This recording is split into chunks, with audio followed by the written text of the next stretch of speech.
Good afternoon, folks. It's your old pal Colby Evans here with another episode of the ARCA Racing Podcast, presented by Menards.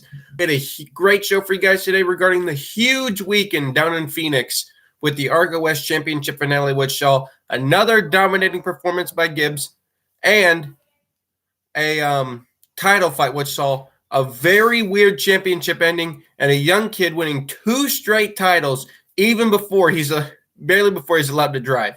I would like to note before we get into everything, I did recently get home from a dentist appointment, so my lower lip is a little shot up with Novocaine. So if I'm not talking too good, I'm sorry, guys. I'm going to try to speak the best I can, but I apologized up front if you guys are wondering maybe why I sound a little off.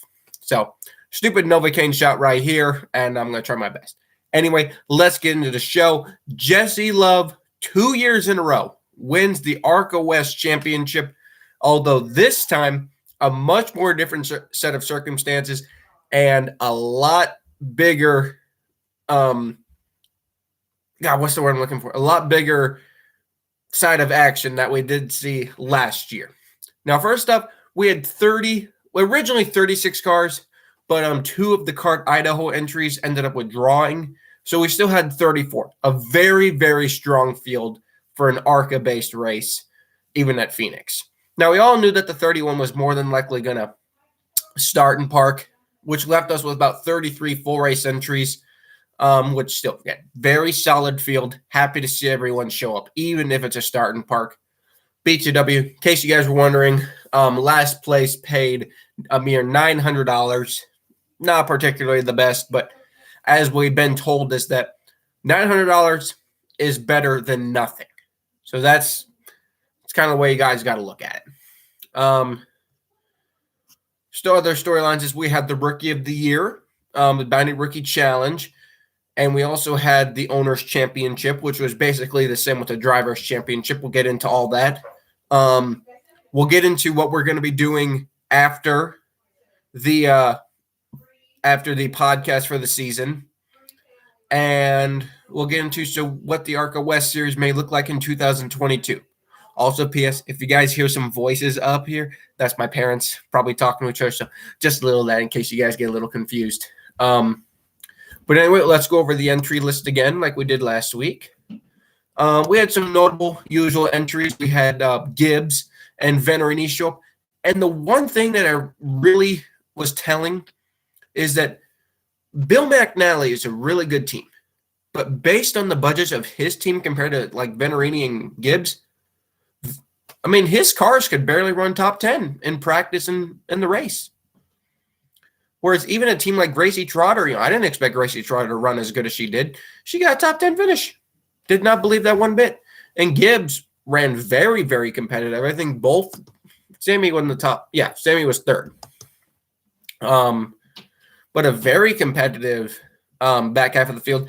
And the one thing we saw is that all the championship contenders were pretty even. They qualified pretty much all around each other. It left the game wide open to who could win this championship. It left it wide open. And personally, you guys knew my pick was PJ Pedroncelli, but it was pretty obvious to begin with that PJ's team just simply did not have the equipment to compete on the 1 mile tracks.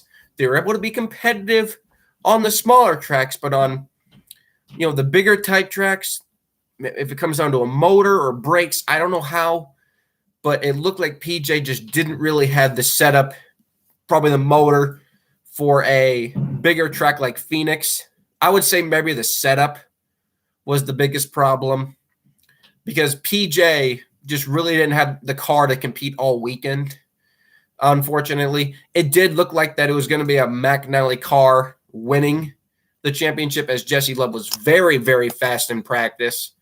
But just to give you an insight for our practice and qualifying results, because I think it's kind of smart, that they had practice and qualifying at the exact same time. So first was Trevor Huddleston in 13th. PJ was in 14th. Jesse was in 15th. Jake Drew was in 17th. Cole Moore was in 20th. Joey East was in 21st. And Todd Souza was in 23rd.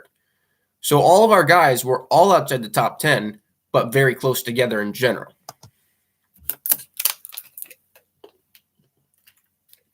Sorry about that. But yeah, they were very, very close in general. And actually within general, the field was pretty close. I mean, yeah, Ty Gibbs and Sammy Smith and Taylor Gray, those guys blew the whole field away. But when you go from like fourth on back, I mean, yeah, it's a couple seconds, but by ARCA standards, this was a very, very competitive field. Very, very competitive field. Now, was it obvious that Ty Gibbs was going to dominate? Yes. But what we have seen is that when Ty Gibbs falls back to like second or third place, it's not as easy as people think of him just driving back through the field. We saw that at Salem. When Jesse Love got past him back at Salem, Ty couldn't get back past him. And we saw glimpses of that in this race with the 71 of Taylor Gray. All throughout, we'll talk about this battle, then we'll get into the championship battle first because I just want to get the race battle over with first. On these restarts, Ty would enter in low, Taylor would enter in high, and they would cross each other over. And you would actually see going down the front straightaway, Taylor could get beside him, but he could never get clear. But I would like to think that if Taylor did get clear, I'm not sure it would have been that easy for Ty to repass him. And unfortunately, though, we haven't really gotten to see that yet. And frankly, that's one thing I do want to see. Put that 18 of Ty Gibbs, especially with this field, put him back in 10th. And let's just see if he can actually drive through the field and back up to the lead. I'm curious because I think we have seen, especially with Salem Shaw, there is some weakness in that 18 car. If he's not out front, he probably can't dominate as good as he did. We saw it at Kansas too. He couldn't repass Nick Sanchez in one lap. The 18 has its problems. The hard part is getting it back to second place. That's the hard part. But we've seen when that 18 is not running first and it's running second or third, it's not as easy as people think it is just for that car to go right back up there and pass him without wrecking him, obviously. But yeah, the championship, again, we said 7 guys realistically had a chance at the championship, but 5 actually legitimately had a chance. Huddleston and Souza, just too many points out. Even though they did have a logistical chance at the championship, unless something else happened, it was going to be kind of a long shot. So everyone kind of figured it was just going to be between the 5 guys. And, they ran together pretty much the entire race. And then we had some troubles to begin with lap 1, and we'll get to all that one more quick in a second. Lap 1, actually, no, it was not lap 1. It was like lap 2 or 3, I think it was, because I was streaming here and I was watching on TV. And my pick. PJ spins out, and of course, ARCA doesn't throw the yellow. And now I feel bad for PJ because, as I told you guys, there was only a lap 50 break. That was the only guaranteed caution of this race to put tires on. So PJ on lap 3 or 4 is now on old tires and is already 3/4 of a lap behind. And I'm like, oh, God. And I'm like, oh, God, it's over. It's over. His chances are over. And you saw it. I mean, by the time Ty had caught him, he was running slow lap times. He was running dead slow lap times. And unfortunately, Ty passed him very easily. And I thought that was it. I honestly thought that was it. Luckily, we caught some other cautions. Side note, the 08 of Caleb Costner, I appreciate the effort being out there. He was actually running a Gen 4 body style, although I believe it was actually a fiberglass body. That 08 was all over the place. I think he was involved in every single crash. And I think the 55 was as well. Tony and Caleb, I think, brought out every caution. It felt like they did. And they both finished many, many laps down. It was great to see, though, side note, Tony, she qualified mid-pack field. She did a lot better than I thought she would, but she still brought out a couple of yellows, even despite being many, many laps down. But that 08 was all over the place in this race, so I don't think it was all her fault that necessarily. But, yeah, PJ just struggled on those old tires, and thankfully, I think it was about lap 37, lap 38 caution, PJ, I mean, was able, it was a 17 spin on lap 37 to give PJ the free pass, which I'm like, oh, thank God. And then all I had to do was limp it to the lap 50 break and stay on the lead lap. Actually checked that it was a lap 30 caution. And but he was able to limp it, and I was like, okay, he's back in the title hunt, because the other 5 guys who were in the championship hunt were not running, first, second, third. They were running outside the top 10. They were not really being that competitive. So I'm like, man, with PJ running, with him sitting 24th and his championship contenders running, 12th to 16th, he's not even that far out of it at all. And the green flag flew for the second stage. PJ drove right up to those cars. The problem was that, again, I think it was his setup. Something just wasn't right. He would get there. He would catch those guys, but he just could not pass them. He would get to Jesse Love, and then when the run went on and handling became a problem, he would back off. And he eventually, sadly, did. And the battle, PJ just was never there. He got to Jesse Love, and then he faded. And I kind of knew it was going to happen, unfortunately. But, you just had hope that he might get back up there. But, when the tires are worn, the likelihood is they're never going to get a second chance to their second win, to get back up there. But, boy, was it a dogfight.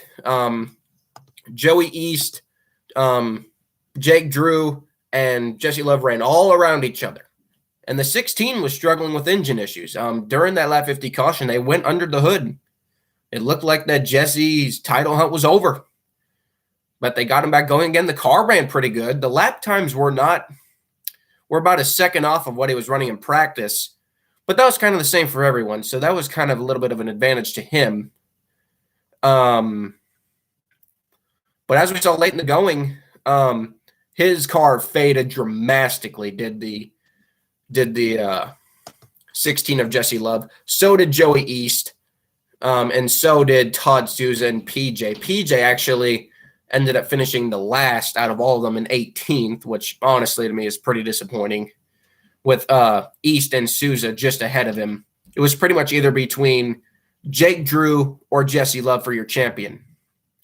And, well, for the people who watched the race, probably one of the weirdest ways I've seen a teammate lose a championship. So I'm going to try to decipher this as easily as I can for you guys who unfortunately probably couldn't watch the race live and had to watch it on the short video clip that ARCA posted to their Twitter account. Jake Drew had gotten past Jesse Love. Jake Drew came in only a couple of points behind Jesse Love, and he had his teammate in between himself and Jesse. And I also believe another car, if I was correct. Yes, because Daniel Dye and Parker Chase had also passed Jesse Love. That gave Jake the 1 point gap that he needed to win the championship. If Jesse had passed one more car, they would have tied, and Jesse would have got the tiebreaker based off of wins, kind of like with Tony Stewart and Carl Edwards. And it was like that, they were kind of running like that. Laps were clicking by. Pretty soon we got the white flag. But there was a couple of slow cars on the track. And the way this timed out perfectly, 1 in a million timeout. The 19 of Sebastian Arias, who really had not been having the best day, he apparently had lost his brakes completely. And at Phoenix, you need your brakes to go fast. So he was limping it around the track. And Ty Gibbs, with about 5 laps to go, was actually catching the championship competitors. He had passed PJ, Joey, and Todd to put him a lap down. And it's weird how all of this seemed to come together at the worst time possible. Ty comes around to take the white flag. Half in front of him is the 6 and the 16. And the 6 has about 16, plenty of gap. Like, Jesse's not going to make that up in 2 laps with how bad of a car as he has. And they come around. Here comes Ty to take the checkered flag. Ty Gibbs wins another race, his 12th ARCA win of the season. From what everyone is guessing is that the 6 was so close to the 18, and then when they went into turn 1, there was the 19 of Sebastian Arias going slow. And from what I've picked up, and a lot of people did, he saw the leader in the back of his mind. He saw the checkered flag. You then see the 19 slow car. You got to understand, he probably did think the race was over, and he slowed up. And then there goes Jesse right by him, and then he realizes, oh, crap, and it's already too late. And the saddest part is that the 9 was ahead of him, and poor Charles Crawl, said the 9 was the champion. My friend, Luis Torres, who's a photographer, had pictures of the Sunrise team celebrating. Oh, I felt so bad. And then Charles on the TV broadcast like, wait, no. And we saw the replay, and sure enough, Jesse Love had gotten past the 6. They tied. Therefore, Jesse Love wins the tiebreaker and was your 2021 champion. And I felt so bad for Jake Drew. He handled his interview with class. Nothing but class. But wow. I agree with what that person just said in the comments. One of the hardest ways to lose a championship by your own teammate. In Trevor's defense, I think he did think the race was over. But, oh, God, that has just got to hurt, man. Especially for Bob Brancati, who's been in the West Series for pretty much just as long as Bill McAnally. They're the 2 workhorses of the West Series. They've been in there forever. And, man, that is a tough, tough pill to swallow for that team, having to lose a championship like that.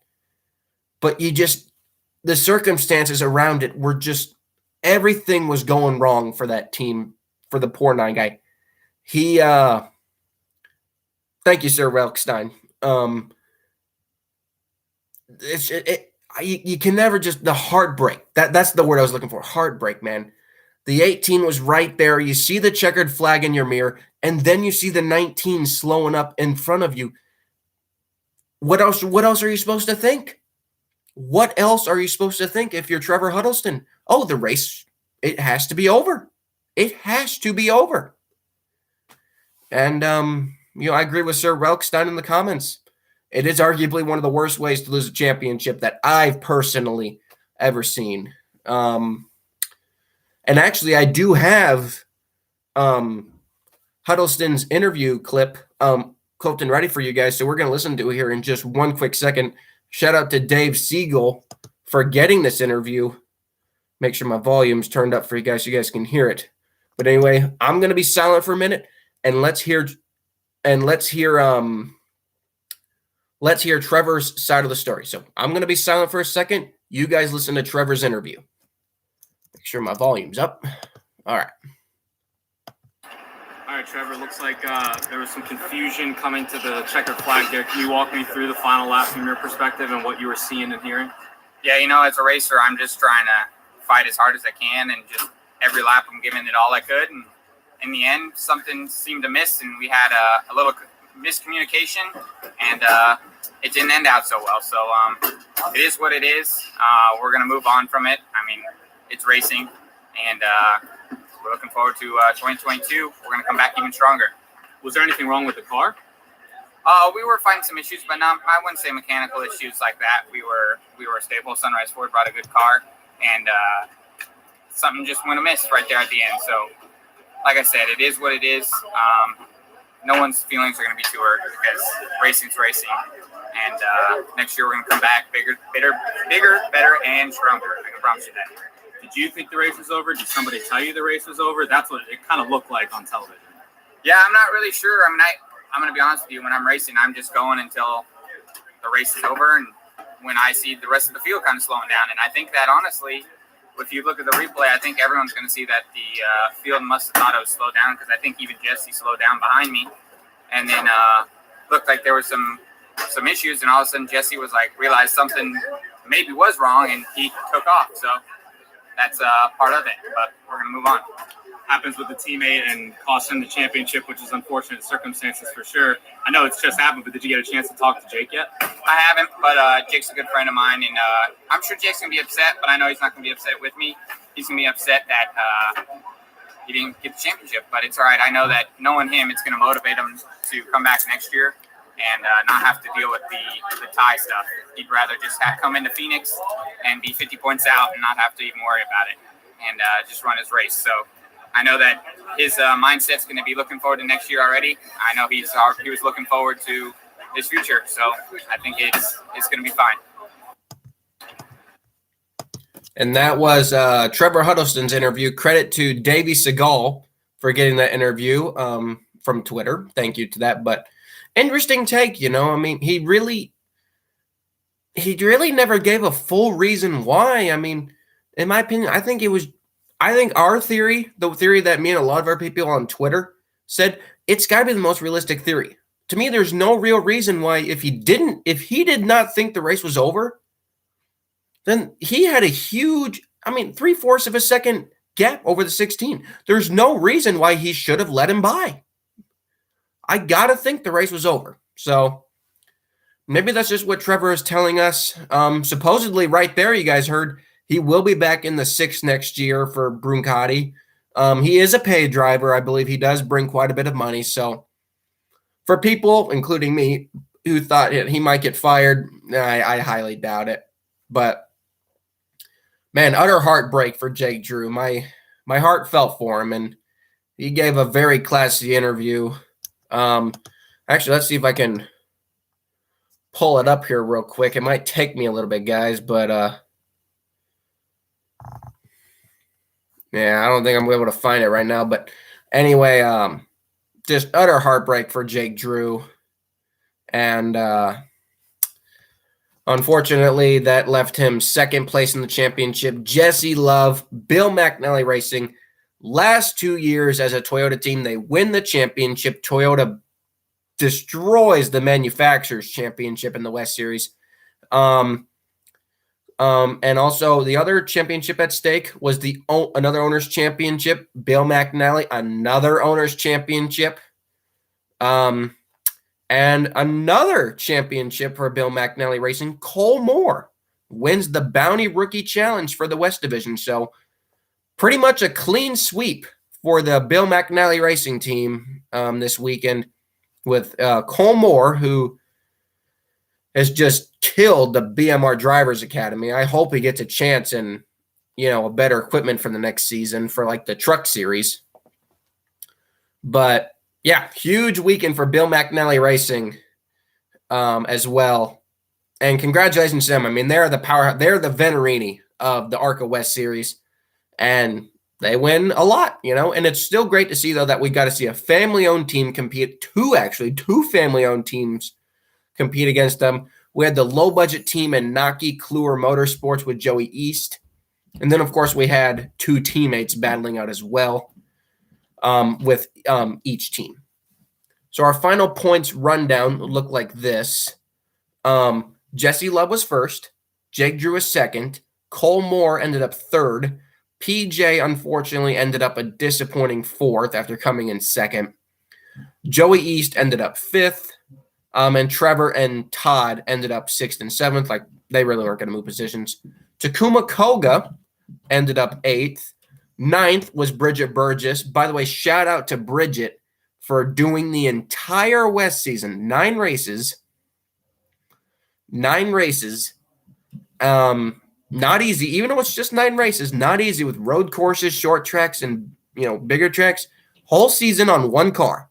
Very impressive by the Burgess team to end up 9th in points. And our good old favorite, the guy who his budget is less than zero, the famous guy with the Camry, Bobby Hillis Jr. rounds out 10th in our Drivers' Championship. Congratulations to all those drivers. Also for Takuma, I'll give Takuma a shout out. Ran a very good season this year. I would say this was probably his best ARCA season to date. I would like to see what he could do in a better car. But, Takuma is kind of getting up there in age. He is 44 years old, but hopefully the Jerry Pitts team can improve for next year. And I do agree with you, sir. It'd be nice to see the Burgett Racing team get a second car. Unfortunately, the old steel body 88 car, they cannot run anymore because of, it's not allowed. But our owner standings pretty much look the same. Just maybe a little different from the backside. McNally is first. Bob Roncati is second. McNally again, third. The Pedro and Sally team fourth. Naki Kluwer Motorsports was fifth. Roncati sixth. Souza eighth. Souza seventh. Jerry Pitts was ninth.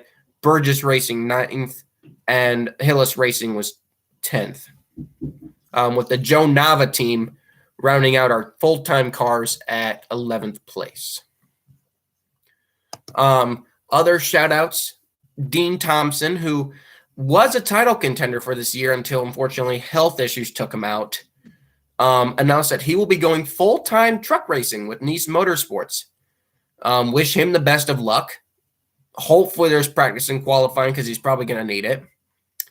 But I don't know a guy who's only had a full-time season of ARCA West and maybe some starts in other series is ready for full-time truck racing. But hey, good for him.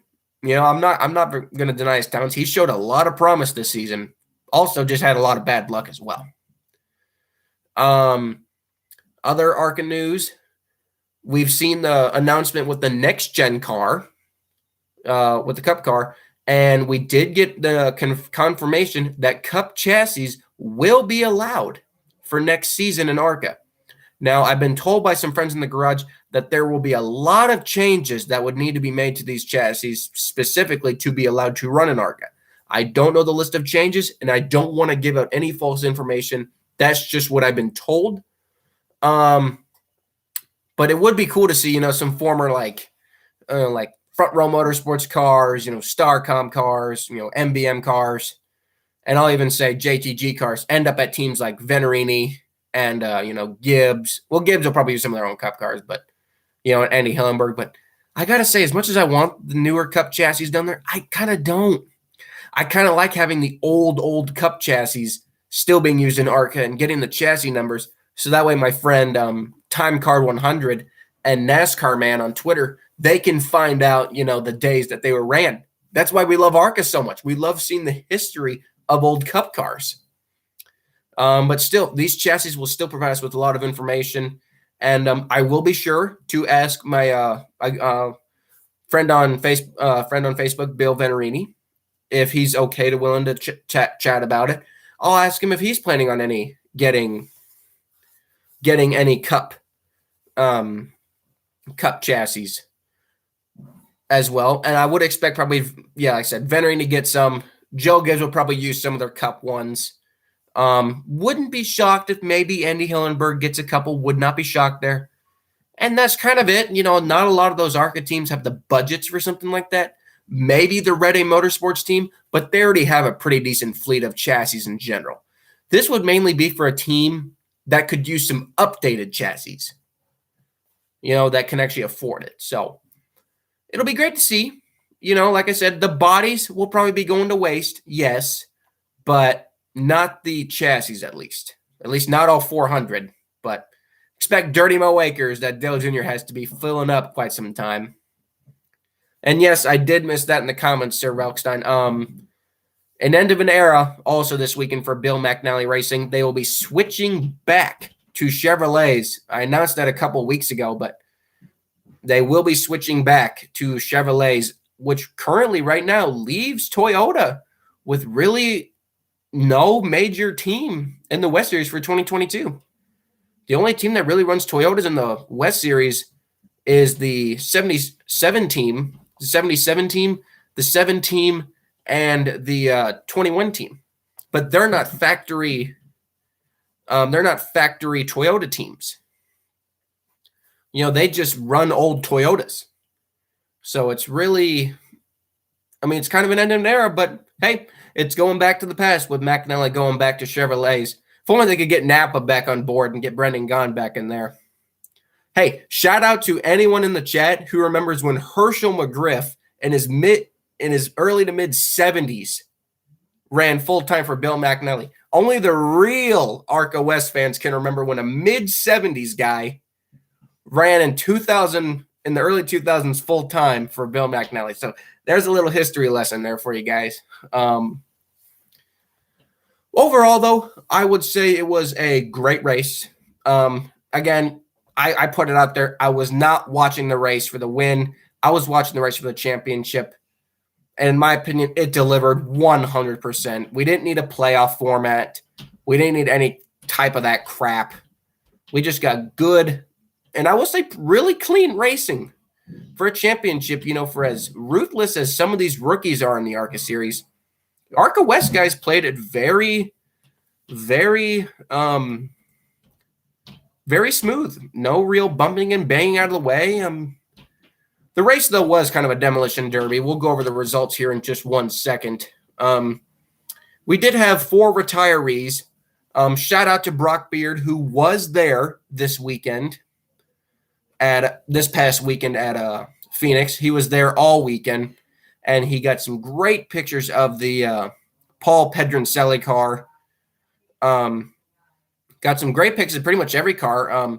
His Twitter is in the description. Go check out his page. You're going to have to probably scroll down a little bit, but you'll be able to find them all.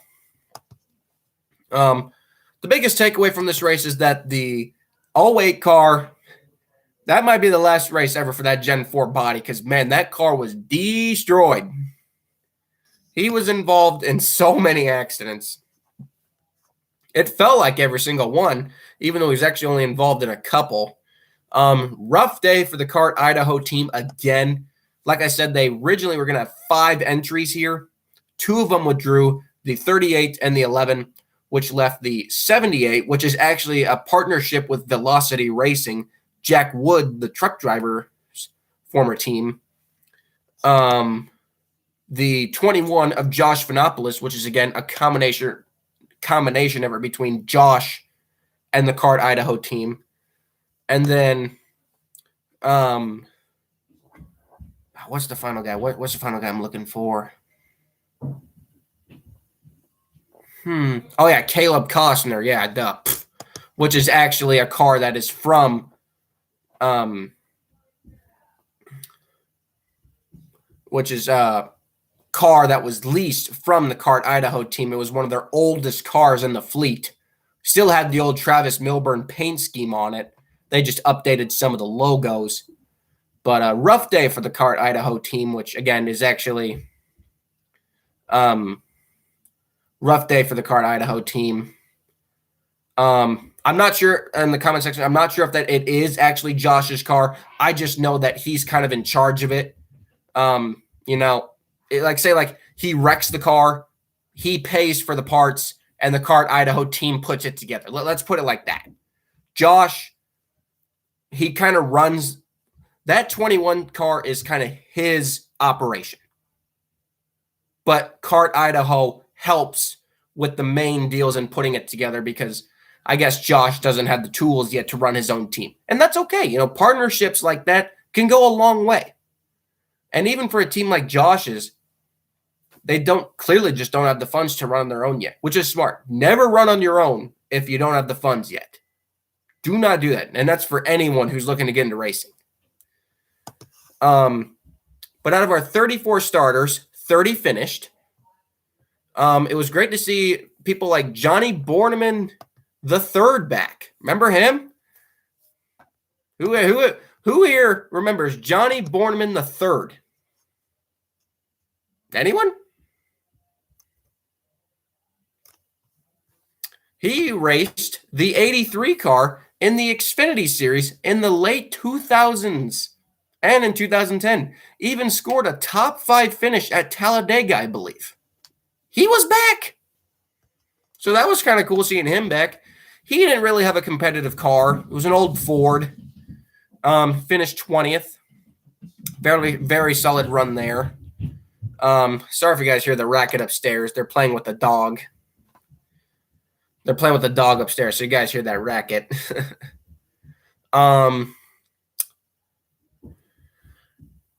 Like I said, some great runs that we had.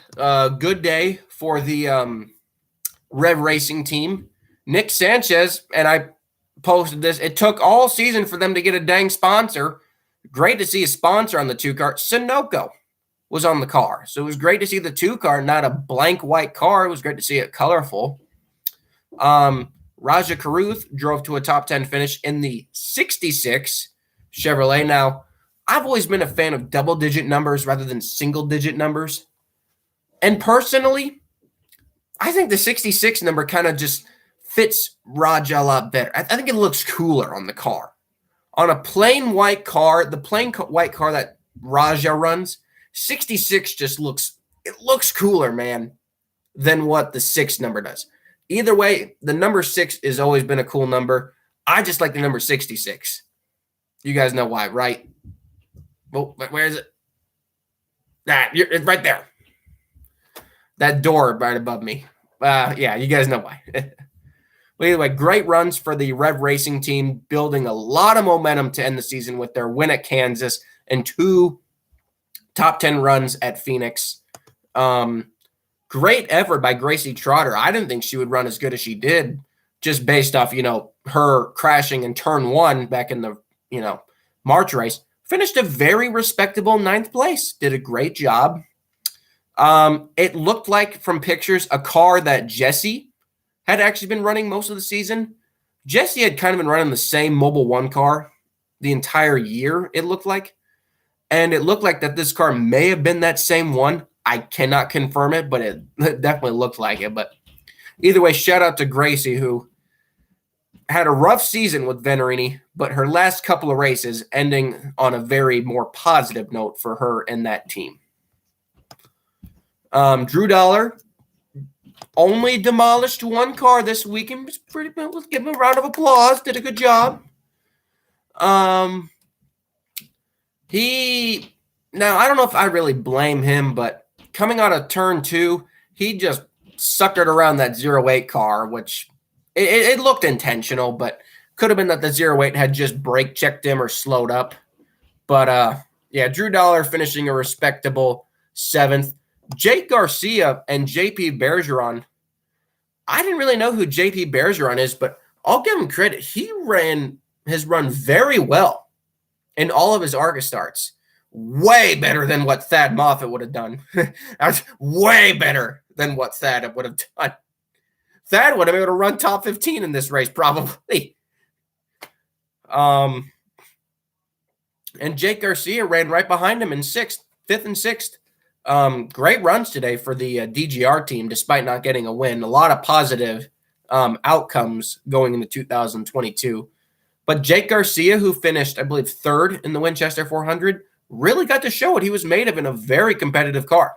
So great job to Jake Garcia and JP Bergeron to get some good runs. Then, of course, we had the top 3 that I already mentioned.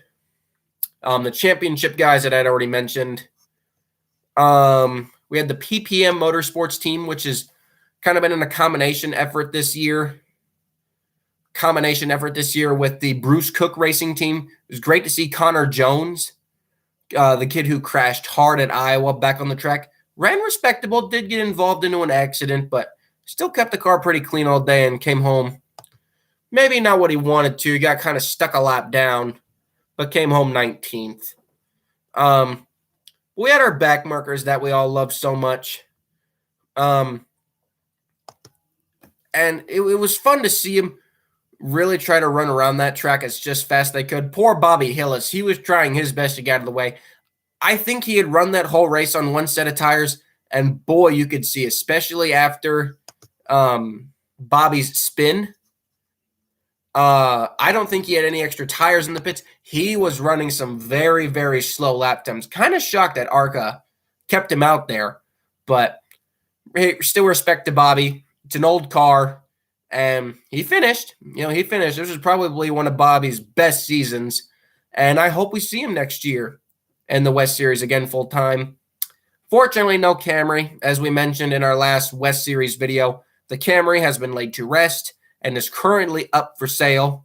Bobby Hillis does have a Twitter account, so if you guys want to look him up on Twitter, go buy yourselves a former Dale Earnhardt Incorporated car, because that's what it was. The Camry was a former Dale Earnhardt Incorporated car, for anyone who did not know that.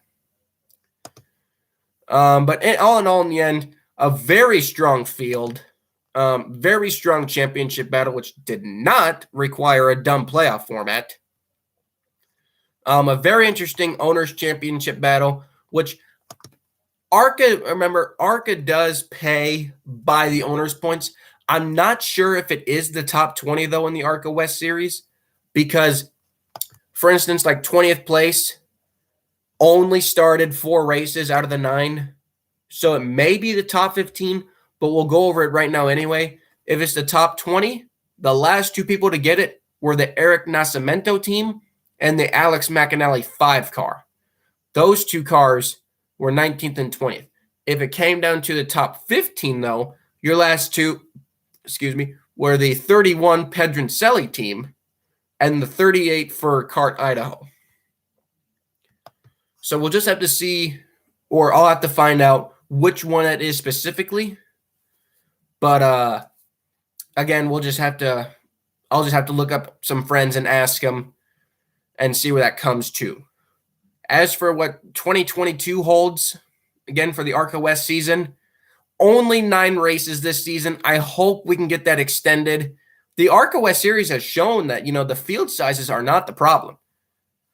And I hope we can get that series at least up to 12 to 13 races next season. I still got my fingers crossed that we will see a East-West showdown race at Iowa. It'd be perfect. Nobody can give me a reason why they couldn't do it. They've done it in the past. And now that we got the West Series actually bringing a good field of cars, with the main series and East Series bringing okay cars, you could turn it into a 40-car field, and you'd have a great show. You really would, especially with ARCA. And the reason why I feel like that might happen next year is because ARCA is on its own date. It's not sharing the track with IndyCar. It's just there by itself. So fingers crossed that I'm hopefully right. And if they don't do it, I just think they're missing out on a big opportunity, because it'd be one of the only West races to probably be shown live on TV as well. But do expect some of the same tracks. Expect Phoenix. Expect them to possibly to go back to Sonoma, obviously. Go back to Portland, obviously. Hopefully they go back to All-American. Always a fun short track. Irwindale. Got to go to Irwindale. But hopefully around 12 to 13 races next season for the West Series is what I'm predicting. Don't know when we're going to get the schedule. Can't give you guys any insight on that. But anyway, that wraps up the ARCA season for this year. Ty Gibbs dominates the main ARCA season and wins your main ARCA Series championship. Jesse Love led it a lot of the year, won 2 races this season, wins your West Championship for 2021, and your 2021 East Champion, again, domination by Gibbs, Sammy Smith. So Toyota wipes out the Manufacturers Championship for 2021 ARCA, and what a season. Can't wait to see what 2022 ARCA brings. For all the people that have written this series off, eat your heart out. We had a great year. We had a fun year. And the silly season talk will grow. Can't wait to see all the new young kids that come into this sport. Can't wait to see who's going to go full-time next year. And for anyone that's wondering what's going to happen to this show, I'm not going away. For many people that think, I'm not going to continue with the offseason, I want to be with you guys here every single week talking and having fun. And that's why I've come up with the ideas that we are going to do classic ARCA racing podcasts.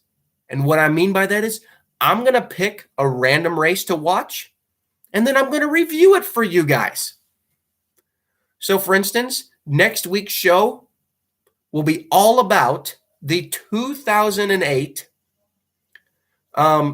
fall Talladega race, where we had the championship battle come down to the wire the week before the Toledo race. We will be reviewing the last two races of the season for 2008. Talladega and Toledo will be our next two episodes of the ARCA Racing podcast. So a little throwback action for you guys coming up here, but this is just an idea I thought. That way we could continue this throughout the entire offseason, classic racing ARC episodes just for you guys, because I want you guys to, get the ARCA name out there, enjoy ARCA, and not just call it the feeder series, boring series, and get the ARCA name the positivity that it deserves and is missing, sadly, from today's world of racing. As for backmarker battles, I'll go ahead and give that a shout out right now. We will have our finale episode tomorrow night around the same time. Kind of going over the results, who won, who lost. As for backmarker battles, that will kind of be on the hiatus until next season. I'm also working on some plans for, can't reveal anything yet, but I'm working on some plans for next year that could possibly be really big for this channel and for myself. And I can't wait to hopefully share some positivity with you guys coming up. But stick here with me on the ARCA Racing podcast. We'll be doing classic episodes from the 2000s, the 1970s, the 1980s, the 1990s. Anywhere, classic ARCA Racing right on this channel just for you guys. You guys have a good rest of your night. I've been Colby Evans. This has been the ARCA Racing Podcast 2021 finale episode. Love you guys. See you next year. Have yourselves a good night.